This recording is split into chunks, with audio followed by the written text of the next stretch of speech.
Hello, good morning po. So, pakilala po po namin. So, I'm Kenjian Borse. And I'm Shara Alvaro. So, taga Technological University of the Philippines, Cavite Campus po kami. And then, ito po mga classmate din po namin. So, one of the subject po kasi namin is yung sa agriculture po. So, one of our laboratory activities po namin is magkakontak po ng interview sa mga farmers po. Then, nakita po namin itong Kabutihan Farm.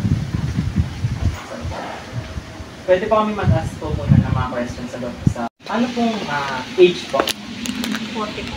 40 po. So, ano po, educational background po? Farmers. Farmers. Yung ano po, yung educational attainment. Graduate niya ako ng Graduate. farmers. Farmers. Parang agriculture po. Oo, Saan? agriculture. Saan kayo? Morning side dito sa Amador. Sa Amador po. 6 months lang na training.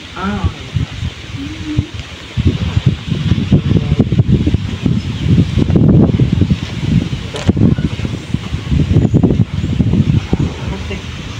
Birthday niyo po? November 24. November 20.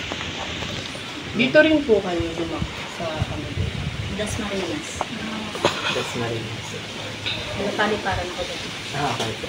Ngayon po, dito pa rin. Dito na sa Amador. Sa Amador. Then yung, gano'n na po kayo matagal dito sa Kabutihan pa? Ako 1 year pa lang. 1 year. So last year pa lang po. Dati ibang ano rin yung farm hawak. Resurrection farm dito sa may mangga tapos green farm sa barangay Jose na. Then, familiar na po kayo sa mga different types ng mga farming practices po. Ano po yung mga mga interest niyo po in goals po? Interest. Mapaganda yung mga tanim namin syempre. Tapos maano yung mga customer namin, masatisfied sila. Ano po yung mga personal experiences niyo po with farming po? Experience. Minsan yung tanim namin hindi nagiging okay pagka pure na organic ang ginawa mo kasi kagaya ng repolyo, hindi siya pwedeng pure organic. Kailangan may synthetic na pang-spray, pang-abono. Kasi kagaya ng lettuce, pwede siyang yung mga gawa lang namin na mga molasses. So, ayan. Question ka ba? About sa personal information? So, proceed po tayo sa questions. So, malamak po ba itong 3.5. hanggang saan po yung Hanggang sakop? dyan, sa may 3.5. Mama Mo. Kay Mama Mary po, no? Oo. Tapos hanggang dun po siya sa may kabila parang doon, swimming saka, pool. Bali, may ano pa po ba kayo? Side hustle, bukod po sa pagiging farmer dito sa Wala na po ito. Dito pa tayo.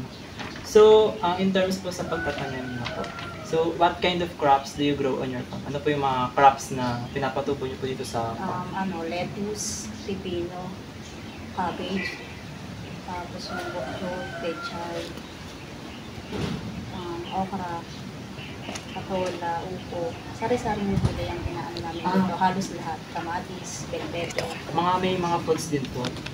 Dito, karaniwan niya, mga salvin, mga papaya. Pinangkaraniwan namin dito. Mga tanim. binibenta niyo? Dito binibenta, tapos karaniwan din nagamit sa kitchen ng mga tanim namin. So, proceed po tayo sa next question. So, what are some of the specific farming techniques? Yung mga, kung gumagamit po kayo ng, nag-practice po ba sila ng mga hydroponics, aquaponics, crop rotation, no-till farming? Dito, hindi nakakapag-ano ng hydroponics. May nasa land lang naman. So, parang ano po, no? No-till farming, yung magkakadiretso. Parang yun yung napansin ko po. Organic farming po. Organic farming. Pero may mga inorganic din. Meron din. Kagaya na repolyo. Hindi pwede organic. Hindi ako makakapagpatuloy na repolyo pagka organic. Ano po, may greenhouse farming. Meron akong greenhouse na doon. Hindi ko po nakita. Mga bulaklak kasi ang nakalagay. Nakapula. Oo nga po pala. So, then, how these technologies or techniques help you in terms of increasing yields, reducing costs, or improving quality? So, paano po yung mga no-till farming ngayon nakakatulong po sa pagpapatubo? Then, and sa pagpapareduce ng mga cost and improve quality? Paano na paano parang na-improve po yung quality ng mga tanim niyo po, paano siya napapatubo ng maganda, and Kailangan maalaga ka rin sa mula sa punla hanggang sa pagtatanim para pag tinanim mo siya, maganda yung lalabas na bunga ng tanim mo. Kasi kung mapapabayaan mo, pangit lang maano na ang safety. And next question po tayo. So, what types of farm tools and equipment do you currently use on your farm? So, ano po yung mga ginagamit niyo pong mga farm tools, mga equipment sa... Lagadera, yung mga pagod na panggamas, kalaykay, asarol. Pwede rin kami mag-hand tractor kaso kagaya ko mag-isa lang kung ano-ano lang ginagawa ko. Mga pang ano lang po, mga main equipment lang. Kasi karaniwan kasi yung ginagamit namin kaya konti lang na package lang namin yung iba. Yung labis sa mga guests namin. Yun ang binibenta namin.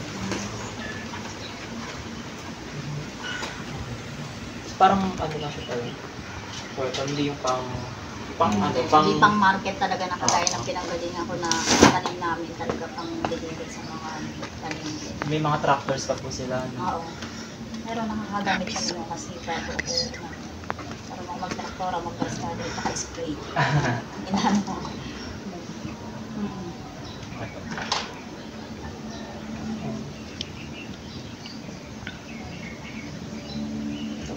Then how have these tools and equipment help you in terms of increasing efficiency, reducing labor, or improving productivity? So paano po yung nakakatulong yung mga tools po na yun sa Napapabilis yung trabaho kasi kung mano-mano mo lang bubunutin yung damo, nagtagal, tapos yung pagbubungkal mo ng lupa, mas mabilis kung may hand tractor sa amin.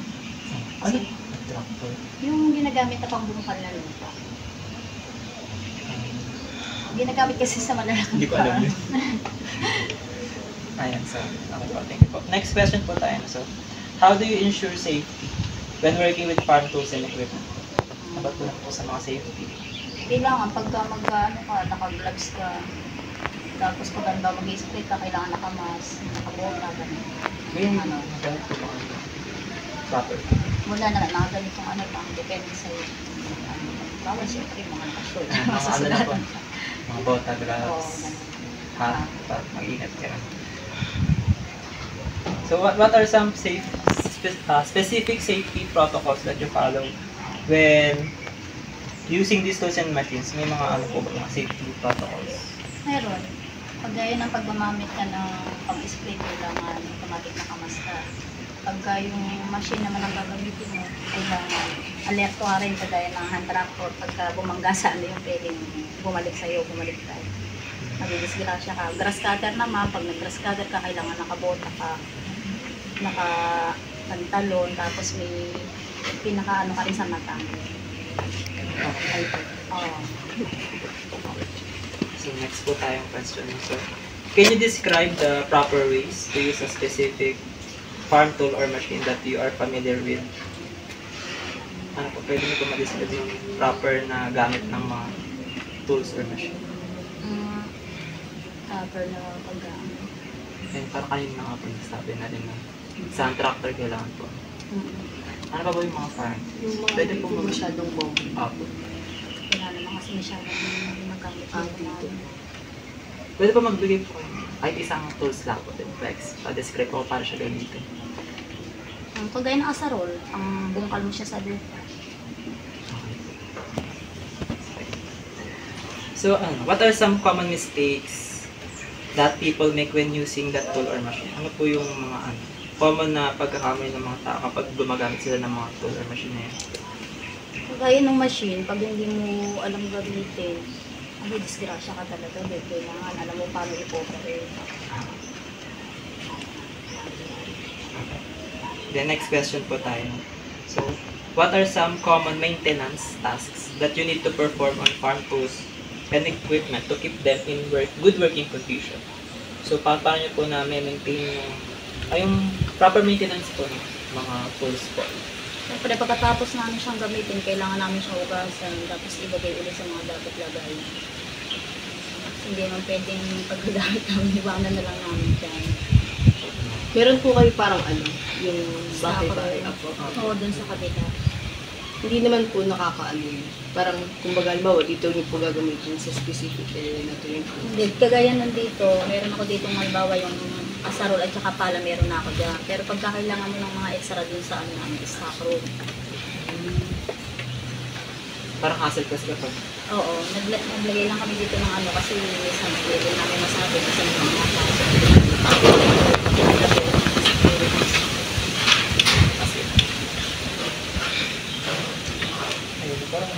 Can you give an example of maintenance tasks? Can you give an example of a maintenance task you have performed before po?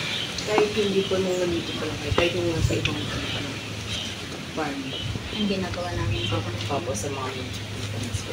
Ang maintenance namin doon syempre magtatabas kami. Tapos pagka malinis na, ayun, tsaka magpupun lang, magtatanim. Ganun ang ginagawa namin. So, ayun.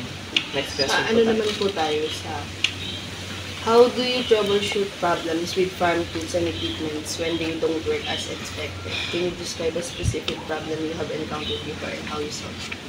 Diba po yung mga tools and equipments po, provided po syempre ng farm. Tapos yung, di ba may times po na syempre hindi kayo familiar sa tools, ganun. Magkakaroon po kayo ng problema kung paano siya gamitin. Paano niyo po siya hinahandle?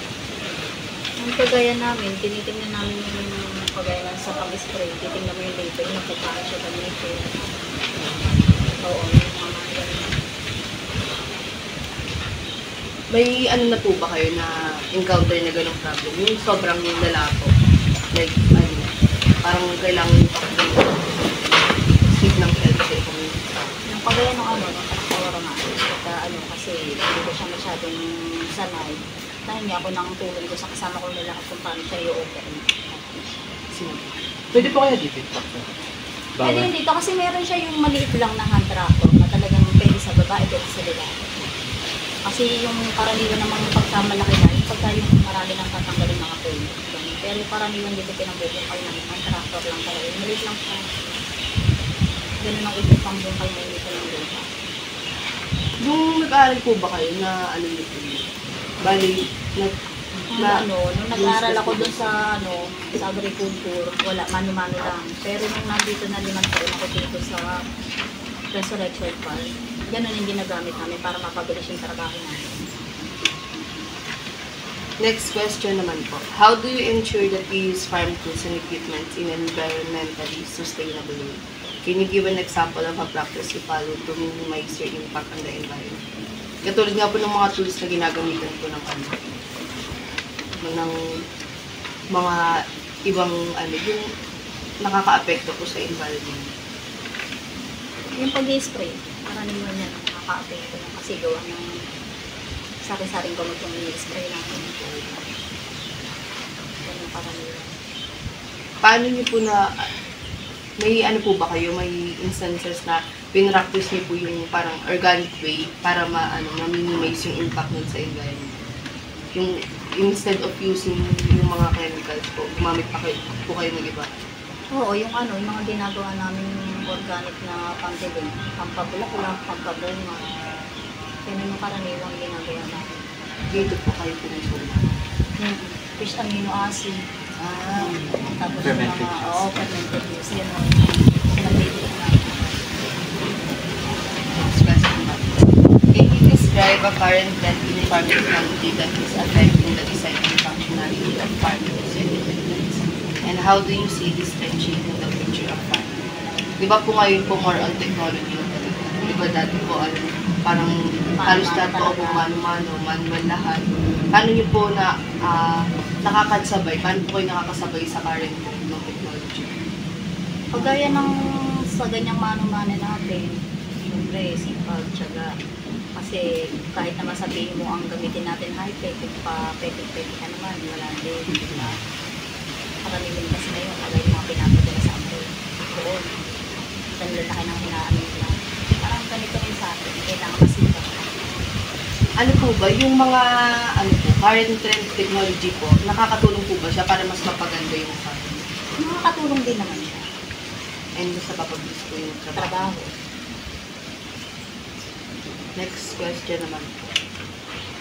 What are some of the challenges that farmers face when using farm tools and equipment, and how do you think these challenges can be addressed to improve the efficiency and safety of farming operations? Parang natanong ko na rin po yung kanina, yung ano po, yung kung paano niyo po na hinahandle yung mga equipments, yung mga challenges pag gumagamit po kayo ng equipments. So, paano niyo po ina-address yun para po ma-improve? Kumbaga, halimbawa, yung isang tools na pang tapas, gano'n. Pag may challenges po, paano niyo po ina-address? Para po ma-improve yung efficiency and safety ng farming operation. Siyempre, kailangan alam natin kung paano gamitin. Tapos, kailangan, gusto rin natin yung ginagawa natin. Kasi pagka ayaw natin, bara-bara lang nila. Walang pag-iingat.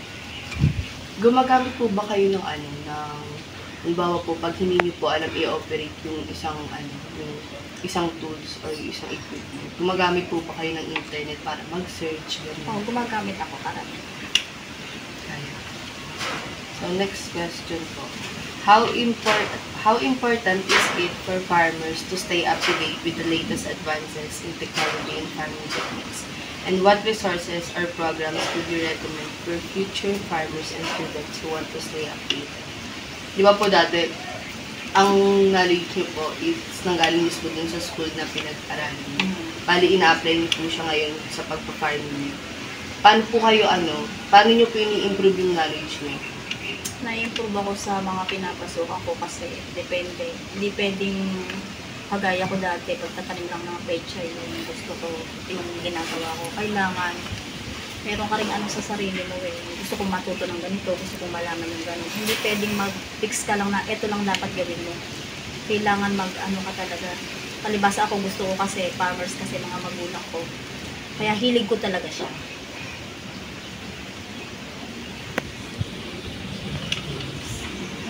Ano daw po mga nag-ano po ba kayo? Yung umattend po ba kayo ng mga seminar, mga webinar, gano'n, para... Nakaka-attend ako dati ng seminar kasi yung dating pinanggalingan ko, pagka wala yung gusto ko, yung uma-attend ng seminar sa karani. Ano daw pong marirecommend sa mga future farmers or yung mga students na nagbabalak maging farmers? Maganda naman mag-farm. Nandiyan yung natin, talagang interest natin na gusto natin mag-farm. Sa umpisa, medyo mahirap, pero pag madali na. Kasi karaniwan naman tayo pag hindi natin sana, sasabihin natin ng pakit, pero masama. Pagka gusto nyo yung trabaho, kaya nyo i-enjoy, madali na. Para sa pagaya ko, madali lang para sa akin. Ito po yung last question. What are some of the most rewarding aspects of farming, and how can future farmers and students stay motivated and passionate about it?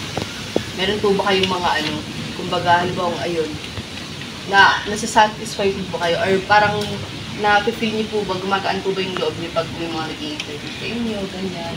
Okay, para po kasi nasi-share mo yung nasi-share mo yung kaalaman mo, yung natutunan mo. Ang pagpapaano mo magaling para sa akin. Ano pong ma-advise sa mga future farmers and students na para maging para mag-stay sila motivated and passionate about it? Ma-advise ko lang sa kanila, kailangan inspirasyon, dedikasyon. Kasi ang isang bagay, kailangan talaga gusto mo. Hindi yung napipilitan ka lang.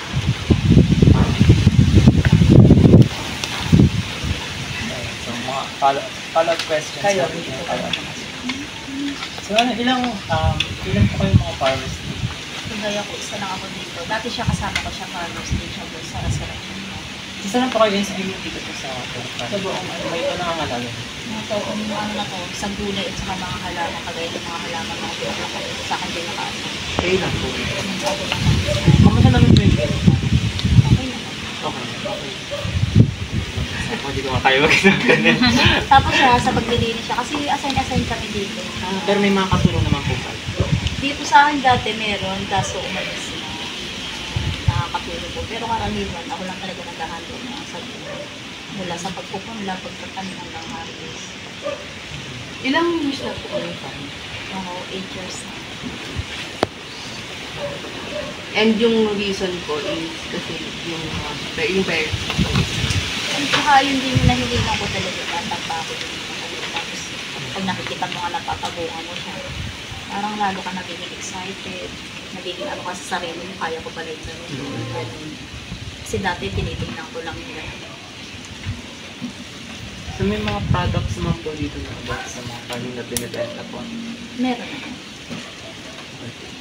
Kadalasan po saan pong yung iba may mga pananim po kayo? Saan kadalasang market po pinapadala? Ano, karaniwan kasi dyan lang din eh, gawa ng customer namin. Kasi hindi naman siya masyadong malaki yung tinatanim ko. Karaniwan kasi pang kitchen namin. Pag lavish siya, yun, sa customer. Minsan sa labas, naalit ko naman. Pag madami po nakaka-harvest. Ilang years na po itong kabagyan? Parang 3 years na yata ito umapupo. 3 years. Kasi ano lang to eh, dati doon lang. Pasyalan lang, tapos nag-extend na nag-extend. Dati talaga ang ano dito, mushroom. Yung may nakita kong ano yun, mushroom fan. Kasi ano eh, walang bunga yung mushroom namin doon eh. Mushroom talaga yung mga nakatanim sa amin. Mushroom talaga. Marami na dito sa mushroom. So, dagdag lang kami kung may pang kitchen namin. Yung mushroom po, ano pa rin dito? Kasi walang bunga kasi may mag-aano pa ulit. Papagawa pa ulit, tulong pa yung pagtatanggal ng mushroom. May mga tubo na po ngayon sa mga... Sa mga tanim ko din, meron pa naman. Meron. Paano niyo po, namamanage yung time niyo? Sinasabi niyo po mag-isa lang po kayo.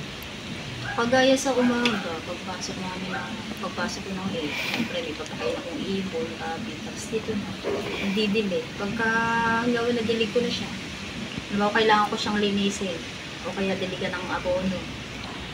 Ginagawa ko, inaano ko lang din yung oras kung paano ko siya mamamuti. Ano po oras yung shift niyo? Ako, 8 to 5 ako. 8 to 5. Ano po may mga hybrid siya? Yun, yung ibon tsaka rabbit. Pero wala pong mga manok. May mga fish. Wala kami Fish po. wala, nakain mo ano.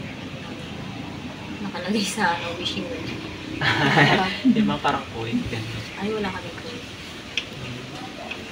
Kasi dinideclare pa ito.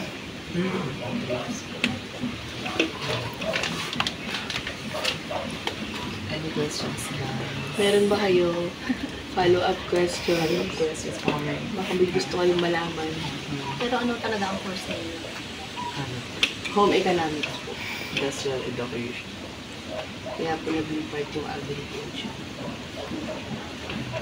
Kasi si Jeanne sa ano, pag-iikay natin na. Sa bagay, ang ano ko kasi, oo, sa dilig. Yung mga pularo lang, yun ang pinili ko. Ganun lang naman karaniwan din natin. Parang ano na siya. Daily routine na po siya, ganun. Na-try niyo na po ba yung yung crop rotation? Parang na-try na namin yung doon sa kabilang course. Atin. Parang na-ambili. Sakto niyo po ba yung pati pa ba? Sakot pa yan. Kasi di lang maano. Kasi nakakulang kami sa maintenance ngayon. Sa manpower, kaya masukal. Dati yung lahat malinis, pati yung kabilang. Maano po ba? Madami po bang pupunta dito? Madami naman. Mayroong time na napakadami pa. Pero naman din, minsan din naman wala. Mga ganitong araw. Marami. Parang kami lang. Hindi dun sa Ano kabilang pa meron? marami. May mga nakabukang ibang mamayang gabi. Kasi may ano kami dyan, accommodation. Parang staycation.